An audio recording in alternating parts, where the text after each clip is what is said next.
Aqui é o filtro da esportivo da moto, ó.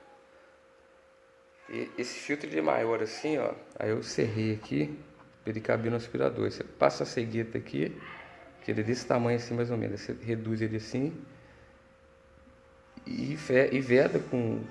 Passa silicone aqui, primeiro por dentro. Aí depois você afunda ele, passa silicone por dentro.